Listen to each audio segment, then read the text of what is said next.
Гинекологија укина нова метода за откривање аномалии кај плодот. Директорката Јовановска со објаснување дека се работи за стопирање на експериментален потек, кој нема никаква оправданост да продолжи.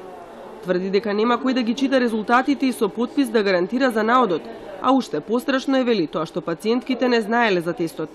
Јовановска е обвини незината претходничка Хаджилега дека со оваа метода ја оштетила клиниката за 150.000 евра, бидејќи набавила 312 тестови, а потрошила само 24.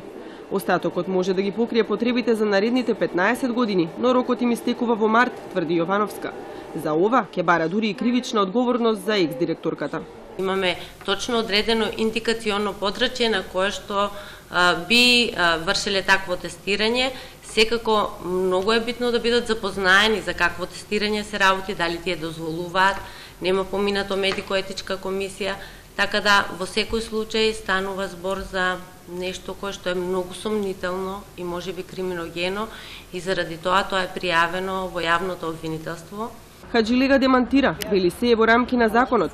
Методата е дел од светски протоколи и медицина базирана на докази. Според неа, тестовите можат да се искористат за 1 година, бидејќи за сите што има индикации за амниоцинтеза, пожелно е да го направат и овој тест. Токму кај овие мајорни и минорни аномалии кои што се утврдуваат во текот на ултразвучниот преглед кај трудниците, со онаа класична метода не се овозможува откривање на дополнителни 20% така наречени делеци или просто кажано дефекти во генетскиот материјал кај фетусот кој што го носи мајката во утробата, и со оваа метода се овозможува откривање на овие делеци или дупликации, микроделеци кои не можат да се откријат со класичнава метода, а всушност се оние синдроми генетски кои што понатаму во животот се најчесто асоцирани со пречки во развојот и во психичкиот и во моторниот или со аутизам. Аргумент плюс за Хаджилега е тоа што фондот ги рефундира трошоците за овие тестови. Незината наследничка Јовановска пак со контрааргументи. Вели за да ги врати парите, клиниката мора да достави резултати, а нив никаде ги нема. Ставовите ги судри и околу нивните колеги од лабораторијата. Јовановска тврди дека тие не знаат за методата. Хаджилега дека располагаат со сертификати за користење на апаратот и читање на резултатите. Никој од вработените не знаел дека ние имаме такви тестови.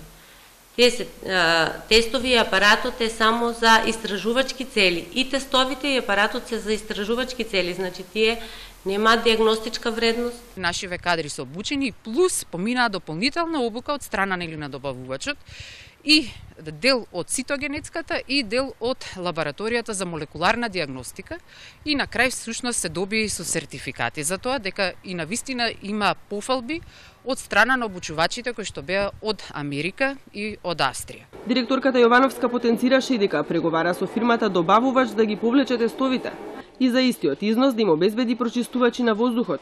Но позитивен одговор досега не добиле. Не се знае дали ќе го прифатат предлогот, но јасно е дека ќе го повлечат апаратот кој бесплатно им бил доделен на користење, под услов оттаму да ги купуваат тестовите.